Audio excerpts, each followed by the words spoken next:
Hey everybody, Russ W. Oker, Go Hills TV, powered by JBS, bringing more to the table. Time for a post-game. Now as Warriors win at 98-76 over KCK, and Coach Hank Plona and Ryan Myers joining me in the post-game tonight. Coach, I'll throw it over to you for some opening thoughts on tonight's contest. Well, that was a lot better than the last contest. No, I thought our guys really played hard and played together, and they left all out on the floor. And, we only have 12 more regular season games as a group. Like this, Russ, you and I both know that life goes, sometimes the days go slow, but man, the years go fast. And sometimes 20-year-olds don't quite know that. But before we blink, this is going to be over. In the group, they like each other. They're close with each other. Like, it's a group that I want to make sure has success together. Because they certainly know they're capable of having a lot of success together, and we did that tonight. I wasn't lying to you before the game, Russ. We really didn't talk about the other team much at all. We knew what they were going to press and play some zone and stuff like that, but we really just focused on what we needed to do. And we've been successful all year when we focus on us and play hard, and we have a lot of energy, and we're communicating confidently, and we're moving the ball on offense confidently, and we're making aggressive defensive plays. When we hesitate or we do things nervously, I don't know if that's a word, but if we do things like that, we're not very good. So I thought the guys played with a lot of juice, a lot of confidence, a lot of life. I thought they played together, and we did it, through the ups and downs of the game. Obviously, it helped that we shot the ball well, but I guess here's the coach in me. Like, I think we shot the ball well because we did those things. And I think sometimes you watch a game, it's like, they made some shots. No, I think we shot the ball well because we were locked and loaded, and we were sharp, and we were Ryan caught that ball ready to shoot every single time. There's no hesitation. Like, the things that we can control, I think, lead to everything working out. And I thought we did a good job at that tonight. So definitely, we worked hard on Wednesday, Thursday, Friday. There was no day off after Tuesday. There will be a day off tomorrow. But we worked hard for 3 days, and both mentally and physically, and I thought we saw a good result tonight. Devontae Hall gets a shot at the starting lineup tonight. Talk about that decision, what led to that, and he certainly made you look good. 23 points, hit that opening three-pointer to get us going. Yeah, he scored some points. I thought that, to me, that was going to be inevitable, but I think he's been playing well.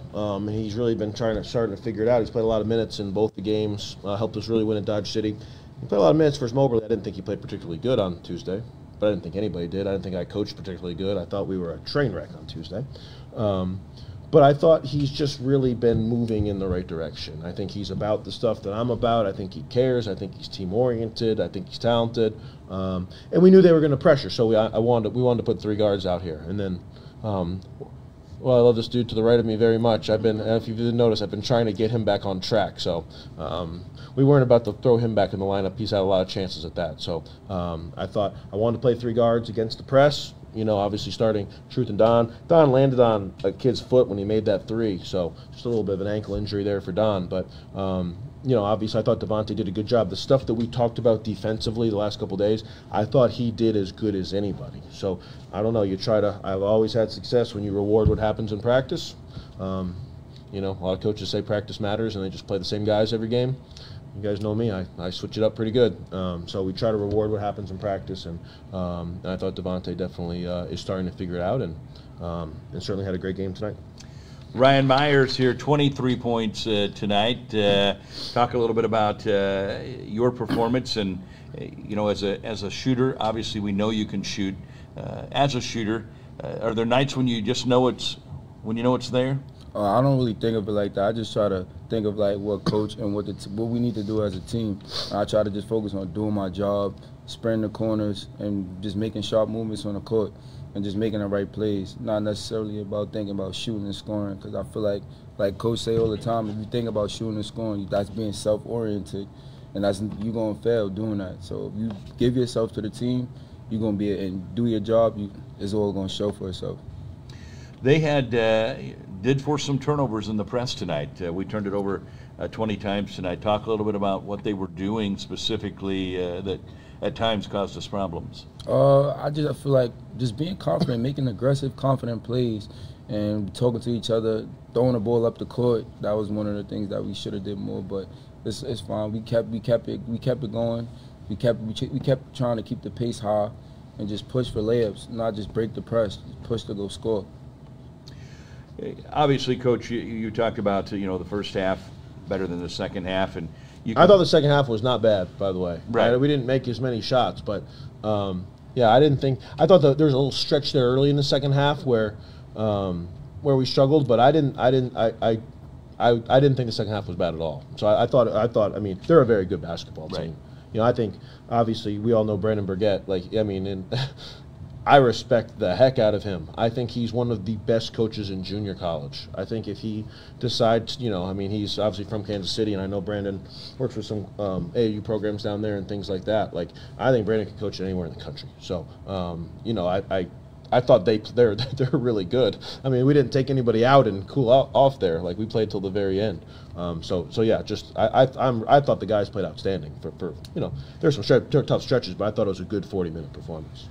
So when you go in the locker room up 27, and it's as you mentioned, that was a good basketball team. They'd won 7 in a row. It wasn't because they were completely outclassed. It's because we had a great first half and did some good things. What are the challenges there? How do you meet the challenge of keeping the guys' intensity up? I mean, look, we're all human. When you're up 27, to try to keep that same adrenaline isn't easy on anybody. I would say 80% of the time I would agree it's a challenge. I think some of the things that we've done as a group the last 4 days, I wasn't super concerned about it.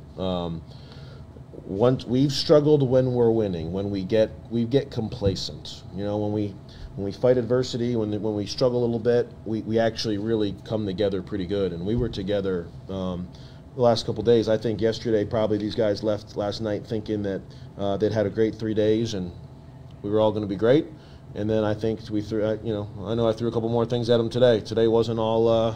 I think we even got better today. I think from the moment we got together today to where we were at the beginning of the game, I thought we even came closer as a group. So we just wanted to. We had a really strong couple days and a really strong Saturday today, and we certainly didn't want to blow it. And I think these guys, man, they feel good when we play good. They know, it's hard work now. You get tired. We want to play fast. Everybody says they want to play fast. Whew. It ain't easy to play fast. It wears on you. It's not. It sounds cool in theory, and the highlights look great. But to do all the stuff there's 4 guys that don't get the highlight that have got to play that same speed. So I think these guys, shoot. We want to put them in a situation where where when they do what they're supposed to do, they feel the reward. They feel the success. The other night, I guess I wasn't very talkative in here, but I knew we had to get to work. I don't want anybody coming to Indian Hills and not feel like they're getting everything out of this. And it just makes me. I struggle to see them not be the best versions of themselves because they all got it in them. Right? Ryan didn't play a lot the last couple games. He's not. Ryan's as tough as it gets. Ryan showed a lot the last 4 days. And that's the ups and downs of the season. It doesn't go up and down and stay the same. But it doesn't go like that either. It goes up and down. But gradually you get better and better. So I think as a group we were looking forward to really get on the floor today to have a moment to kind of correct what happened last game. And to these guys' credit, they bought in and they did a great job. Ryan, talk about that a little bit as a player. Obviously, nobody was happy with how things went last time out. How difficult is it sitting around waiting for that next game and a chance to do better?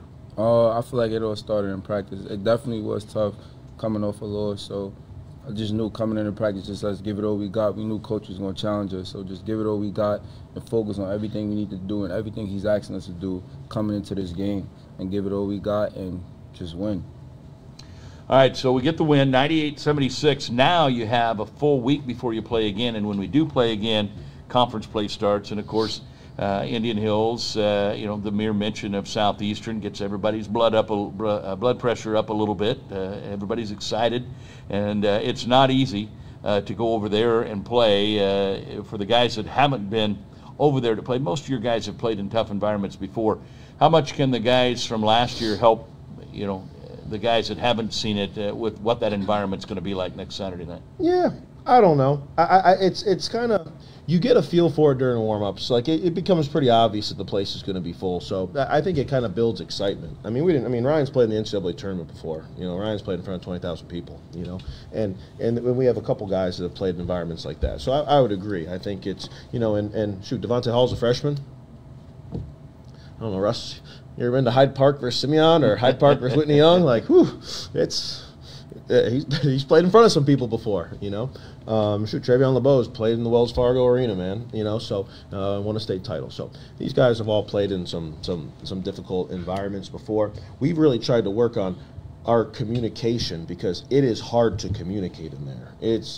Ryan, it's loud when we have the ball. Like you can hear yourself in front of 20,000 people when the court's kind of isolated, a little bit better than in front of 2,000 or 3,000 people when every time we have the ball, they are wishing ill will upon us.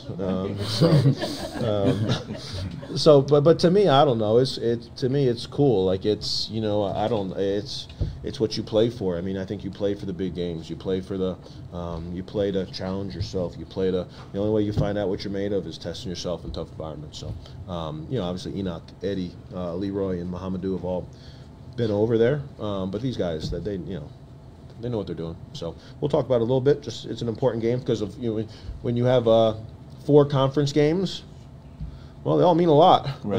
They all mean a lot. Braxton shot last year. Yeah, it was great to beat Southeastern, but it got us from the 2 seed to the 1 seed too. If that thing rimmed out, we would have had to go back over there. Like there was a lot of consequence on that game. So we try to go hard every single day and create tough environments. So then when all of a sudden we are in a tough environment, it just feels normal. So hopefully we've won at John A. Logan, we've won at Dodge City, we've had 2 road top 10 wins. We've tried to prepare ourselves. So we'll get over there Saturday night, and I know we'll have a bunch of Warrior Nation over there with us on Saturday night. And obviously, hopefully we can build on what we did tonight and have a great week and play our best basketball on Saturday. All right, Coach, lastly, what will the week look like now? You're talking about taking, obviously, probably a much-needed day off tomorrow, and then you've got a full week to get ready for this basketball game. School's going to get back in session on Monday. School? What school? So what does the week look like, or do you know just yet? Yeah, we'll take tomorrow off. We'll practice Monday, Tuesday. I think I just told them that if Monday and Tuesday are like what the last couple days have been, we'll probably take off Wednesday. If I feel like we take a step back, we will try to correct it on Wednesday. I feel pretty good about mentally where we're at right now, so I'm not expecting that. I think we'll probably, in an ideal world, practice Monday, Tuesday, day off Wednesday, practice Thursday, Friday, and be ready to play on Saturday. All right. Ryan Myers, 23 tonight. Devontae Hall, 23 tonight. The Warriors win at 98-76. It's about time, Ryan Myers. It's about time. That's going to do it for us. Warriors move to 16-2 on the year, and we will see you in Burlington next Saturday night. I'm Russ W. Oker. Thanks for watching, everybody, on Go Hills TV, powered by JBS. Go Warriors!